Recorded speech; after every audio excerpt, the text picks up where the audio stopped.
O meio do ano oficialmente chegou e é hora de fazer aquele balanço das leituras. Eu já falei sobre as leituras do primeiro trimestre, então de janeiro a março, num vídeo anterior. Eu vou deixar ou num card aqui ou na descrição.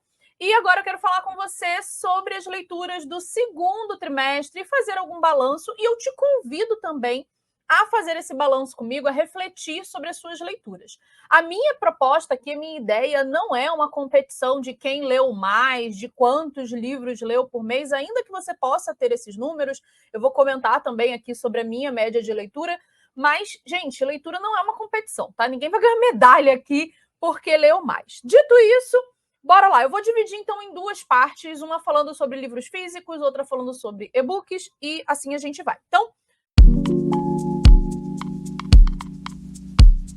primeiro livro do segundo trimestre desse ano foi A Letra Escarlate, do Nathaniel Hawthorne, que foi um livro que eu li numa leitura coletiva, que começou como coletiva, depois eu terminei sozinha, acho que em uma semana e meia, sei lá, porque realmente é um livro bem interessante. Não sei se você conhece, ele não é interessante, ele é um dos clássicos que não é muito assim hypado por aí, não é muito famoso, né?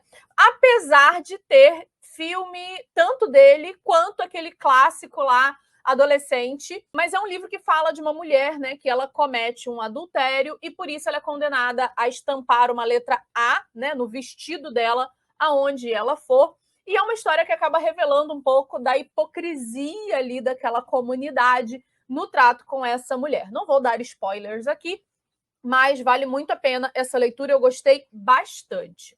Segundo livro que eu li foi Os Cossacos, do Lev Tolstói, que faz parte do meu projeto de leitura do Tolstói em ordem cronológica. E, gente, esse livro foi realmente uma surpresa para mim, porque ele começa assim como uma história de viagem, né? Um soldado russo, um oficial russo, que resolve se mudar e ir para um outro lugar, meio que para tentar se reinventar. Tem uma curiosidade que esse livro, inclusive, o Tolstói usou para ajudar a pagar uma dívida de jogo, porque o Tolstói era um apostador e, enfim, estava devendo, usou esse livro para ajudar a saldar parte da dívida. E é um livro sobre, é uma jornada de autoconhecimento, mas um pouco diferente do que a gente está acostumado. A gente conhece muito dessas jornadas naquele viés, especialmente mais norte-americano, né, dos Estados Unidos e tal, aquelas histórias assim de autoconhecimento.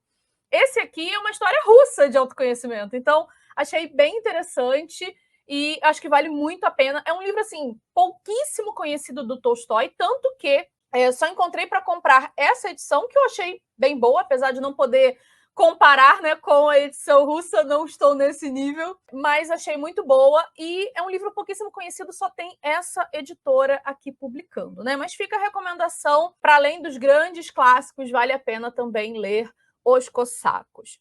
Terceiro livro, que foi também do Clube do Livro. E sim, gente, tanto Os Cossacos quanto esse aqui, Sobreviventes e Guerreiras, foram livros do meu Clube do Livro. Eu sempre deixo aqui na descrição o link, se você quiser participar do Clube do Livro Partenon. A gente lê tanto livros de literatura, quanto história, filosofia, sociologia, enfim. O que une tudo isso é que a gente vai fritar, com certeza, com cada um desses livros. E Sobreviventes e Guerreiras não foi diferente. Gente, é um livro que fala sobre a história das mulheres no Brasil de 1500 até o ano 2000. Então, e a história dos bastidores, é a história do cotidiano. A gente está acostumado a conhecer a história só do ponto de vista dos grandes acontecimentos, né? De quem, sei lá, no caso da história do Brasil, né? O início da República, o fim do Império, declaração de independência. E quando a gente pensa nesses fatos, só tem homens fazendo parte da história do país, né? Parece que as mulheres estiveram ali sempre deslocadas em segundo plano. E, na verdade, esse livro vai mostrar essa história cotidiana. Então, é uma história muito interessante de como as mulheres foram ali em cenários muito complicados, né? Porque a história nunca foi fácil para nós, mas como em cenários muito complicados as mulheres conseguiram e conseguem até hoje lidar e ser criativas e mostrar resistência e mostrar a sua forma de atuar no mundo das mais diversas maneiras, mostrando sua força, mostrando sua potência e suas possibilidades. Então, recomendo muito, né? É da Mary Del Priore, que é uma historiadora brasileira excelente. Então, tá aqui recomendado. Assim como também é de um brasileiro, mas dessa vez, né, foi meu professor, foi um dos meus professores na faculdade de filosofia, Prazeres Ilimitados, do Fernando Muniz. Foi o último livro que a gente leu, que a gente fechou aí a leitura no Clube do Livro, que é um livro que fala sobre o lugar do prazer, a ideia de que, apesar de que na nossa sociedade se fala muito sobre o prazer, o que a gente tem muitas vezes é um excesso, é uma voracidade. A gente pode pensar, por exemplo, nas redes sociais, que a gente não só navega e, enfim, eu até falei no Instagram ontem que as redes sociais estão ficando menos sociais e mais um consumo passivo de conteúdo. Que a pessoa fica ali consumindo, e a interação está indo embora, a interação está desaparecendo. Então, você vê um conteúdo que você gosta e você não conversa com o criador daquele conteúdo. E isso, e não só conversar com o criador, mas conversar com as outras pessoas que de repente deixam comentários. Enfim, essa interação é o que faz da rede ser social de fato, né? E não ser só, sei lá, uma via de mão única, né, na produção de conteúdo. Então, esse livro ele fala sobre, desde a Grécia Antiga, né, pegando ali reflexões filosóficas, literárias e tal, qual é o lugar do prazer na nossa vida. Então, maravilhoso, recomendo Prazeres Ilimitados, do Fernando Muniz. É um livro curtinho, mas vale muito a pena, gente. E aí eu vou pegar minha colinha aqui na minha listinha de leituras do meu planner para eu lembrar dos outros livros aqui, não esquecer de ninguém, que são os livros que eu li em e-book. O primeiro deles foi o Loucos por Livros, da Emily Henry. Inclusive tem vídeo aqui no canal comentando, porque foi um livro que me surpreendeu. Gente, a Emily Henry é desses romances de capa colorida que estão fazendo sucesso, estão aí no hype contemporâneo. Eu confesso que faz muito tempo que eu não lia romances assim contemporâneos, porque vira mais do mesmo e muitas vezes de um jeito bem tóxico. Mas eu me surpreendi com esse, com personagens mais maduros, com decisões ali mais sérias a tomar. Tem resenha completa aqui no canal, você pode conferir lá. O segundo livro, o segundo e-book que eu li foi um quadrinho. Eu não costumo ler muitos quadrinhos, eu confesso, apesar de ter um interesse no assunto, mas enfim. Inclusive, se vocês gostam de ler quadrinhos, tem quadrinhos interessantes, me indiquem aqui nos comentários. Que foi O Demônio na Floresta, da Leigh Bardugo. Esse livro é uma história de origem, vamos dizer assim, né? Uma história ali antes da história principal. A Leigh Bardugo é a criadora da trilogia Grisha, do Sombra e Ossos, e ela escreve esse livro contando a história do Darkling, antes dele ser o Darkling, quando ele era só um adolescente e tal, e é um quadrinho. Então, gostei bastante, é aquele tipo de livro assim que dá para ler numa tacada, porque apesar de ser ali, acho que tem 200 páginas, mas é bem curtinho, né, história em quadrinhos e tal, então foi bem tranquilo para ler. Eu li no Scribd, né, que agora é Everand. Eu vou deixar também aqui na descrição o link para essa assinatura. Eu tenho assinatura de alguns serviços de leitura, por isso, inclusive, eu uso o tablet e não uso o Kindle, né, especificamente, porque eu tenho alguns serviços de assinatura.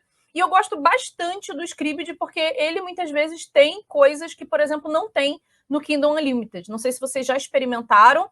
É uma assinatura que eu já mantenho aí uns 2 ou 3 anos e eu acho que vale muito a pena. Tem editoras que colocam praticamente o catálogo inteiro, então eu acho que a série do Sombra e Ossos está inteira por lá. E fora isso, tem audiobook, tem uma série de recursos, tudo em uma assinatura só. Então, para mim, eu acho que vale muito a pena e, por isso, li lá O Demônio na Floresta. Também tivemos aí Ruína e Leveza, que inclusive também tem vídeo aqui no canal, que é também de uma autora brasileira, né, a Júlia Dantas, que é uma escritora gaúcha, e que conta aí a história de uma protagonista que também é brasileira e decide, enfim, depois de uma desilusão e de alguns perrengues aí na vida, ela decide viajar ali pelo interior do Peru e conhecer ali outros lugares, enquanto ela se conhece também. E, por fim, o último concluído foi Herdeiras do Mar. Também tem vídeo aqui no canal. É uma história um tanto dolorida, mas que eu gostei bastante, valeu a pena. Agora, sim, falando sobre... fazendo um balanço disso tudo, o que eu notei, né? Eu estava olhando aqui a minha listinha, porque eu tenho um caderno de leituras, né? Opa, eu coloco a folhinha na frente e a luz fica esquisita. Mas, enfim, eu tenho essa folhinha aqui, onde eu anoto as minhas leituras concluídas, E eu tenho o planner, onde eu faço resenhas, anotações, etc, etc. O que eu percebi olhando assim na forma de lista, né? Olhando ali a sequência. Eu percebi, por exemplo, que no primeiro trimestre eu tive mais livros favoritados do que no segundo trimestre. Porque eu não sei. Sinceramente, eu não sei. Não é que as leituras foram ruins nesse segundo trimestre, tá? Eu li livros excelentes, inclusive eu até ia fazer assim um vídeo do tipo melhores e piores do trimestre, mas assim, não teve nenhum livro que eu achei pior, não teve. Aliás, já faz tempo, gente, que eu não leio livro ruim, assim, que eu falo, nossa, que livro ruim. Às vezes tem livros que são 3 estrelas. Para mim, 3 estrelas é uma nota já baixa, porque eu tendo a dar notas mais altas para os livros. Inclusive, se vocês quiserem, eu falo aí sobre o meu sistema de avaliação, né? Como é que eu faço para dar estrelinhas e, enfim, como é que eu avalio o livro. Mas, já adiantando ali alguma coisa, eu avalio o livro dentro da proposta que ele tem. E não, assim, em geral. Em termos de estrelinha, para mim tem essa característica. Para mim, 3 estrelas já é uma nota baixa por causa do meu padrão. Não que seja uma nota ruim. Para mim, 3 estrelas significa um livro bom, 4 estrelas ótimo e 5 estrelas excelente. Mas 3 estrelas dentro do meu padrão acaba sendo uma nota baixa. Então, por exemplo, nesse trimestre, eu não tive nenhum livro 3 estrelas. Mas também não tive nenhum livro favoritado, assim, desses livros todos que eu mostrei. Eu gostei, eu me empolguei, eu me envolvi na história. Mas eu penso assim, livro favoritado é aquele livro que, nossa, eu não vejo a hora de ler de novo, eu não quero sair desse mundo, eu quero, nossa, virou, assim, um queridinho para mim. E nenhum desses, na verdade, virou. Tem livros muito bons, eventualmente eu posso reler algum deles, mas não virou aquela coisa assim, nossa, não vejo a hora. Então, por isso também não tive nenhum favoritado, diferente do primeiro trimestre, que eu tive diversos livros aí favoritados. Outra coisa que eu percebi, gente, olhando assim para o semestre, eu li 18 livros até agora, desde janeiro até agora, final de junho, o que dá uma média aí de uns 3 livros por mês. E eu sei, inclusive tem um vídeo aqui, né, o Sem Edição, que eu falo sobre métricas de leitura. E nesse mundo literário, a gente muitas vezes se compara com outras pessoas que têm outras frequências de leitura. Ah, é porque o fulano lê 10 livros por mês, lê 5 livros, lê 8 livros. Mas, gente, o fulano é o fulano, você é você. Então, eu tô satisfeita. Tem livros que eu comecei que eu ainda não acabei, como, por exemplo, Guerra e Paz, que a gente está num projeto de leitura de 4 meses, é um livro, né, calhamação e tal, então, natural que vai levar um pouco mais de tempo. Também estou lendo para o Clube do Livro O Morro dos Ventos Uivantes. Comecei, mas não acabei, O Avesso da Pele e A Palavra que Resta. E aí eu fiquei pensando por que eu não consegui acabar esses livros, que não são livros grandes, tanto O Avesso da Pele quanto A Palavra que Resta são livros pequenos, são livros curtos, são 2 brasileiros, inclusive. Inclusive, O Avesso da Pele faz parte do meu projeto de 40 livros até os 40 anos. Só que o que eu senti? Qual foi a minha dificuldade? Eu tenho muita dificuldade, isso é uma coisa que eu já notei, assim, característica minha. Eu tenho muita dificuldade de ler livros que têm muito ou um fluxo de consciência ou uma linguagem poética demais. Uma coisa, por exemplo, Clarice Lispector, que eu acho que ela é genial em muitos aspectos, mas eu tenho dificuldade de ler livros como os livros dela, nesse estilo dos livros dela. E todos os 2 livros, O Avesso da Pele e A Palavra que Resta, foram livros que eu comecei a ler, eu gostei da história, eu me envolvi com os personagens, mas eu não consegui avançar assim com uma certa rapidez. No caso do Avesso da Pele, é um menino, né, falando sobre a vida do pai dele, a vida dele, etc. Só que ele fala em segunda pessoa, como se ele estivesse falando com o pai. Ah, porque você isso, porque você aquilo, porque você não sei o quê. E também aquele estilo de blocão, sem muito parágrafo, sem, sabe, travessão, essas coisas, meio Saramago, né? E aí eu confesso que eu tive um pouco de dificuldade com isso. E A Palavra que Resta é um livro que é a história de agora um senhor, né? Mas contando um pouco, relembrando um pouco a história da vida dele, que tem ali uma situação complicada, passa por uma situação complicada por conta da descoberta de sua sexualidade. Só que ele mora no interior, antigamente, então a situação é bem complicada. E uma coisa muito bonita do livro, isso eu tenho que reconhecer, é que ele é analfabeto, né? Ele começa o livro analfabeto, então ele vai se matricular numa escola, ele vai aprender a ler, porque ele carregou a vida inteira uma carta, mais de 50 anos, ele carrega essa carta, e ele nunca conseguiu ler, e ele nunca soube o que tem no conteúdo dessa carta, porque ele não sabia ler, e ele não queria também que ninguém lesse, né? Justamente por causa de todo esse fuzuê. A história é bonita, a história é assim, muito bacana, mas, novamente, também aquele negócio de uma escrita que às vezes me deixa um pouco, que me cansa um pouco, porque é bonito de ver a evolução dele, conforme ele vai aprendendo, conforme ele vai se alfabetizando, o raciocínio dele também vai mudando, a forma como ele se expressa e tal, mas eu confesso que me cansou um pouco, apesar de ser um livro curtíssimo, eu não consegui concluir ainda, pretendo concluir, mas é um livro que eu estou lendo um pouco mais devagar. Uma coisa muito curiosa, né? Porque às vezes o livro é pequenininho, mas dependendo do estilo de escrita, a coisa demora um pouco mais. Me contem se para vocês acontece isso também, se vocês também têm essa sensação, se vocês também passam por essa experiência aí de ter mais dificuldade com um tipo de livro ou outro.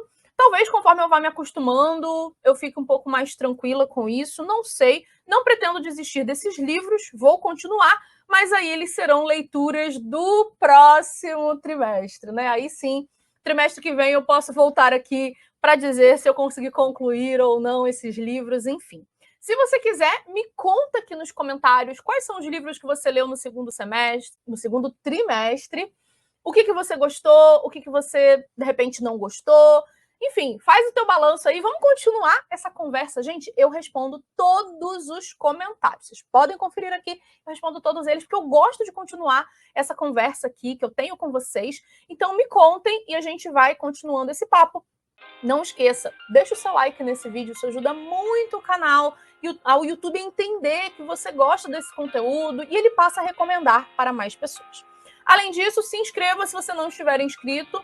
Nós estamos agora no lançamento de 200 inscritos. A gente está bem no comecinho, nosso canal é bebezinho ali. Mas estamos no lançamento ali de 200 inscritos. Então, por favor, se inscreva no canal, deixa o seu like e eu te espero no próximo vídeo então. Tchau, tchau. Até mais.